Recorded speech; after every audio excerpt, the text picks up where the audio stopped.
What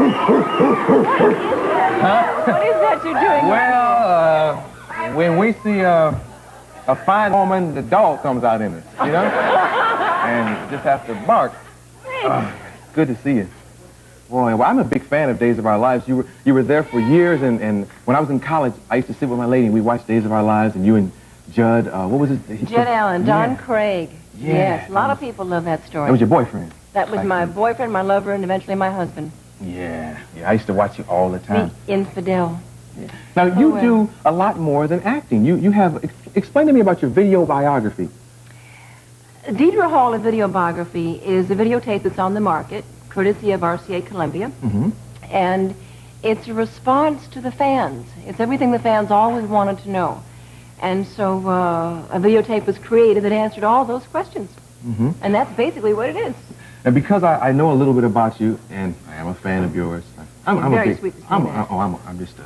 I'm a groupie. I sit at home during the day and watch TV. And the good thing about watching soap operas, if you go to like a disco at night, it's a good way to meet ladies, you know? Because a lot of guys, you know... because, yes, they stay home and watch so them. you can walk up to somebody and say, yo, so you see what Erica did this morning? You know? Really? And women, I like you, you know? Don't say Erica to me. I'm sorry, but you're not there anymore. So Right. She's still in daytime. You in prime time. You making big bank. You know, you big bank Hank now, and she's in daytime. You know, so we can talk about it. But let's talk about fans, because I read a long time ago that the fans had you brought back to the show at one time. Didn't like you? I was killed off by the Salem Strangler a number of years ago. Yeah. And I remember. And you remember that? Yeah. Did you call? Huh? Well, I didn't call. The only reason I didn't call is I was dating a member of the cast, so I was there. That's how I know that. You know, me and a friend of yours used to go out. That's right. You did. You did. So you have fans who love you. They got you brought back to the show. Well, when I was killed off, they were very shocked and angry at it. Mm-hmm. And the show aired in New York before it aired in Los Angeles. And by the time I was pronounced dead in New York, L.A. heard about it 3 hours ahead of time, and there was a picket line around NBC by the time the show aired. Yeah. And you... It was great. Yeah, it was great. That's the ultimate compliment. Isn't that nice? That had never happened before. Because if this show went off, it's like these people would be, they'd be like, You know? As a matter of fact, I read this morning, this show wasn't even on, you know? I like to break Gary Franklin's glasses. Anyway, on the Franklin scale, bam! Anyway, nerd. No, you love your fans, too, because you have, like, dinner with your fans. Did you have, like, an annual? I used to have a dinner party every year. Mm-hmm. Yep. That's wild. Called the lunch break. People came from all over the world to be there. That's amazing. It was wonderful. We had great fun. Yeah. Daytime fans are real active and real avid. Yeah. Oh, yeah. They're wonderful. They really love you. I hear you brought like 30, 40 clips for us to see. Which one you want to look at first? Well, gosh, it's hard to choose. The first clip is from our house, mm-hmm. and it's a scene where there's a teacher's strike at school, and Molly is staying home, and basically that's it. She's enjoying the strike, and I'm thinking maybe she should appreciate school a little more. Well, I love your work, so let's watch it. Clip Deidre Hall. Is that your lunch? No. Oh, good. Breakfast. Mr. Kaplan made us French toast, but it tasted like pizza with sugar on it. Even Arthur wouldn't eat it. So you're making do with chip and dip, huh? Yeah, I mean, we're going out for corned beef later. This teacher's strike is great.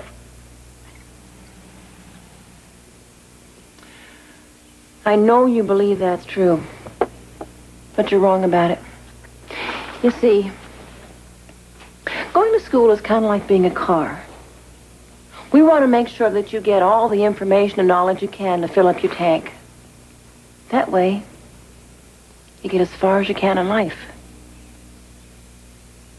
But if the gas station closes for some reason, doesn't matter why, you get left on the side of the road. You don't go anywhere. You don't get anywhere. I don't want that for you. You're trying to make me feel guilty for having a good time. Yeah, how am I doing?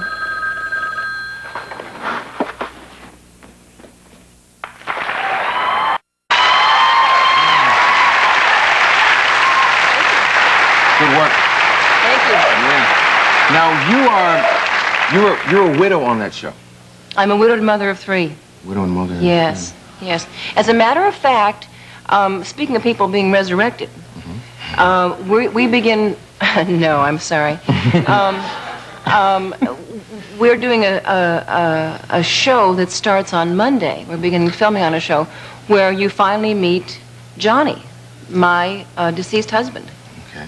And he'll look very familiar as a man who's known for coming back from the dead. Shall I tell you? Tell you? Patrick Duffy is playing Johnny.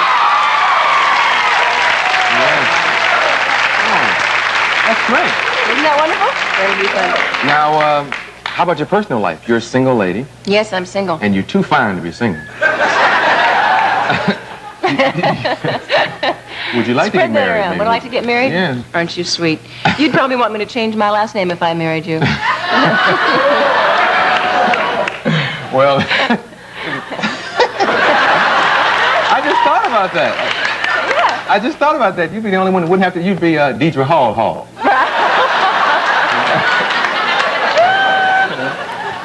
That's interesting. Are you dating someone? Yes, I am. What's his name? Right to it. Right, Yeah. right to the point.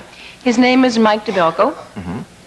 Is he an actor? Someone we might know? He's not an actor, although he's often confused with an actor. He's the president of Cannell Studios here in Los Angeles, and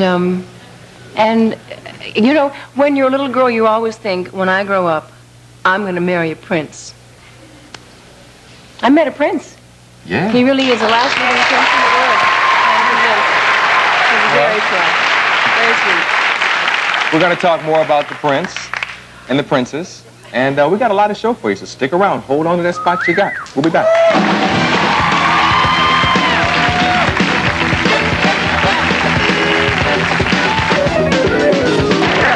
A real special little secret. Okay. The band, Party Animals. We have another clip. We got 30, 40 more clips. What else do we have? This is, I've had the great fortune over the last 10 years of working with wonderfully funny, talented, spontaneous actors. And the great part about an audience is they get to see the scenes when they're done. But they never see the scenes in rehearsal. So when they go south or they go wrong, you guys at home don't get a chance to see it. So I brought one of those rehearsal scenes to show you. Okay. Let's roll it. Comes from the strawberry scene with Marlena and Wayne. And then go, oh, they're going to like this. And right when you go to put it in there, you go, no, time out.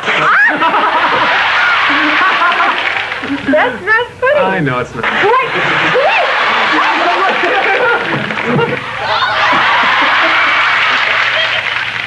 Pretty uncool. I just want to see if I can get it up your nose. We've got it. This one. I'm getting mad. That was...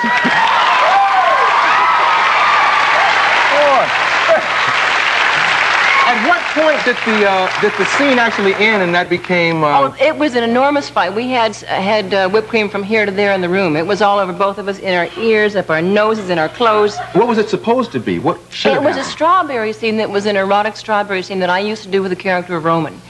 And Drake Hogestyn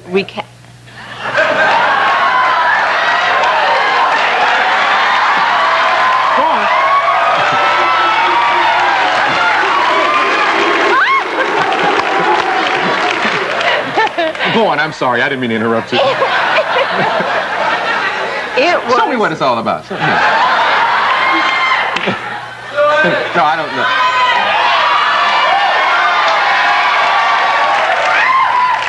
I want to see how erotic you can get. You can understand how I might be a little bit shy about whipped cream after all that. Oh, yeah, but... Anyway, it was just a basic strawberry scene. You're stuttering. Am I? She said, I hope you don't squirt this whipped cream.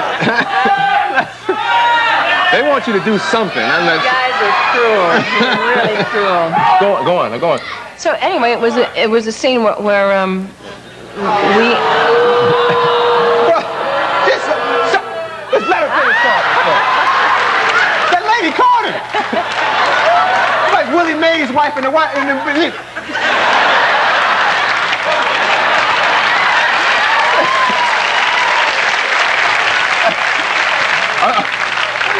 Go on. We just did a scene where we tried to feed each other the strawberries. Mm-hmm. Kind of.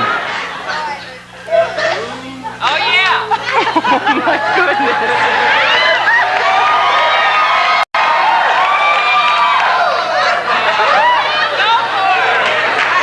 A career in this, that's what I want. I don't know, but if there is, we're going to make a lot of money, baby.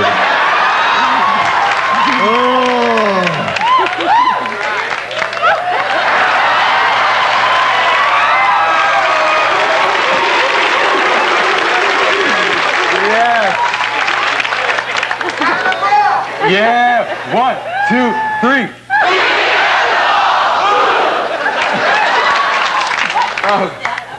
Oh, well,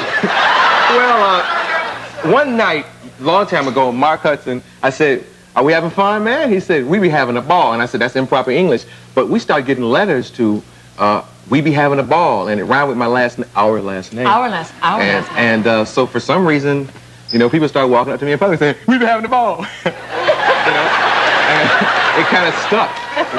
Can you stick around for a while? Yeah. Okay, speaking of sticking, Mark Hudson and the band are going to jam for us. Is that all right with you?